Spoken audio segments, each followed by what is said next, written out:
Well, what was this new anthropological sense of culture? The new anthropological sense was that you studied the whole shared learned behavior of a group of people. And you called it the culture. And it was the tools people first used question. and the lullabies they sang What to music their streaming babies, the way services they do built you use? houses and buried their dead, Spotify. and their religious beliefs I were remember all this part vividly. There was this of one their time I was culture. laying down with the cats on the bed. We were just basking in the sun, and I was like, wow, I wonder if there's any music on Spotify that would help soothe the cats. And then that's how I found Japanese Cat Cafe. And it was amazing, and it led to me listening to more Japanese coffee house vibes. The new technique of fieldwork was to learn the culture by living it. As anthropologists, we are obsessed with understanding the human experience, what it means to be human, and all the little intricacies involved in that. Among those experiences is our relationship with sound. Sound is all around us, and for many of us, the experience of what we hear and don't hear is part of how we construct our realities. I'm Patrick Padiernos. Hi everyone, my name is Judith. And I am Sean Davis. Okay, so today's podcast, though. Yes. Our podcast currently, what are we talking about, guys? We're talking about anthropology of sound and Embodiment, how this is sort of mediated through playlists, and how these can be sort of markers of not just taste, but I guess one's background and one's experiences, and how they display that.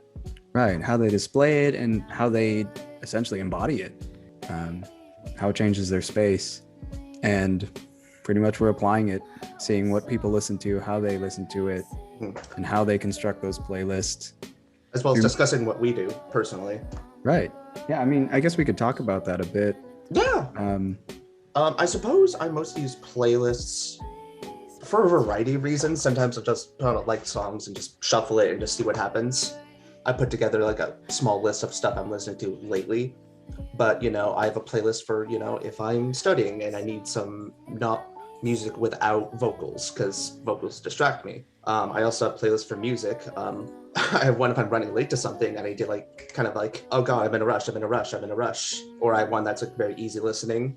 So it really is kind of like something that kind of transforms, I guess, what I'm doing and puts it in a different light. Now, what about you, Judith? For me, I use my playlist. I play music when I do things because I feel that it puts me in a better mood. I feel that when I put music, for example, when I'm cleaning, not only will the cleaning get done, I'll have fun doing it because I'm listening to music and I'm dancing around. And before you know it, my whole house is cleaned because I was just having a good time playing this music, on a Saturday morning. Right, I get that too. It's like I'll change, like Sean was saying, I'll change my space when I study with music. For me, that's just part of my daily ritual, my daily lifestyle.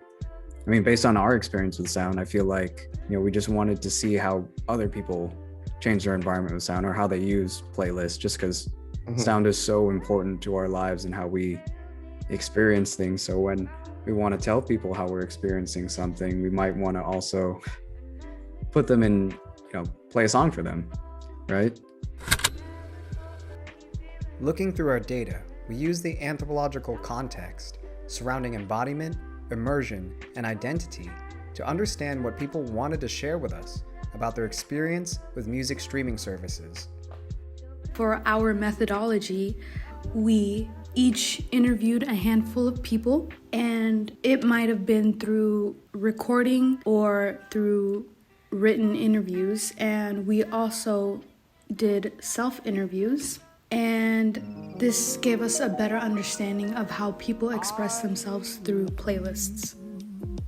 And so, but surely with my music, I am changing my workspace, and it's nice because it's a place where I know that I can get work done and I don't have to share my at-home personal bedroom sleepy time space as my homework space. I have that that dedicated space to get work done and to focus there. And at home, I can just relax and not worry about it. It gets me going. Like if it's a bumpy, if I'm not having like a good morning, I'll listen to it and it'll brighten my mood. It hypes you up and it makes you like, happy.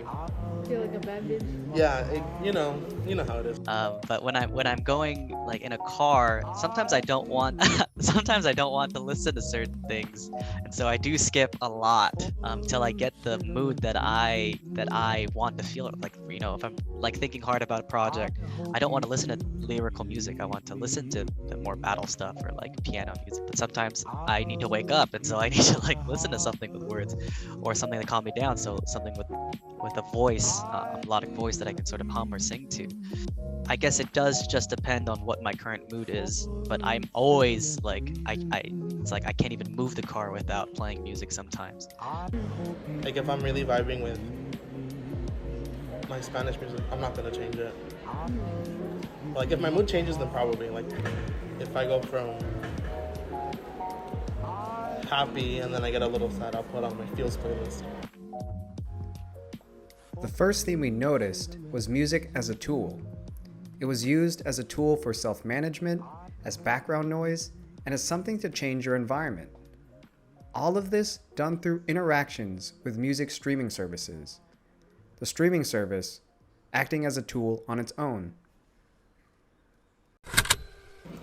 How often would you say you switch between playlists? I think it just depends on the day's vibe specifically. Mm-hmm. I have my own designated playlists for like whatever I'm feeling. Mm-hmm. If I'm in the mood for Spanish music, I'll do Spanish music. Japanese music specifically, English, R&B, whatever. Like I categorize my music, so it just depends on the day. I don't really change the playlist, more of like the songs in the playlist. We found that people had their own rituals. Discovery, new stimulation, and novelty affected the rituals that people form around their experience with music streaming services. But another way that I kind of find music is if I run across a song I really like.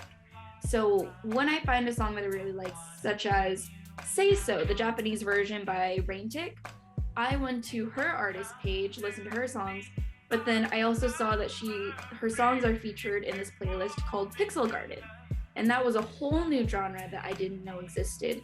And so that's another way that I kind of find these playlists, is looking at what artists are featured on and discovering those music genres and finding more playlists through there. So it's kind of a weird circle where it kind of just leads from one to another to another. So I really like going through Spotify has this is blank, this is Lucky Day, and you can listen to all of his top songs, and based on these algorithmic things and based on what I've liked before, what things go to the top versus if another person plays the same playlist. So that's kind of how I've been able to branch the kind of my music tastes.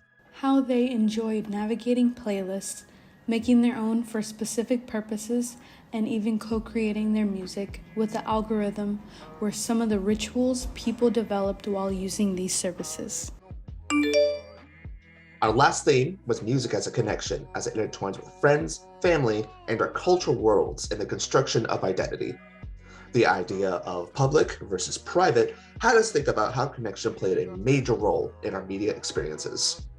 I make playlists so that I can share it with others, which is why a lot of my playlists, I think all of my playlists are public, and it's because it makes me wonder if other people share the same sentiments, if other people have that same thought process as me. Because a good majority of the playlists that I have in my Spotify are playlists that I've made for other people. We have a tab dedicated towards music sharing, and so a lot of us will link songs. I don't link playlists, I link songs in this section. For whatever reason, I feel like I need to share this song with somebody, whether that be like Japanese, rapper or something. But yeah, whenever I feel like, man, I need to share the song with someone, I will usually, copy and paste the link. It's so easy. You just right click and then share, copy the link. and then post it in that chat, and then people usually tend to comment or say something about it, or my friends do. And usually I'll say something about it, like, oh man, this BTS song is actually really good, or whatever, right?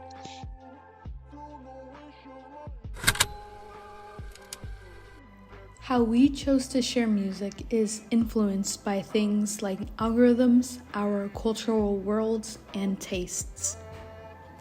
We can project our identity through music streaming services. Right, and our anthropological question about constructing and adapting identities mediated by technology and the spaces we inhabit had us wanting to further connect with each other and those we spoke with. So we decided to make a playlist of songs that people could access and share. Both confused and kind of angry about it. And when we say it, we gotta say it. We have to say like both confused and accusatory. We have to say algorithms as well as our cultural worlds mediate or media participation experiences. As it intertwines with friends, family, and our cultural worlds to construct identity, algorithms as well as our cultural worlds mediate our media participation.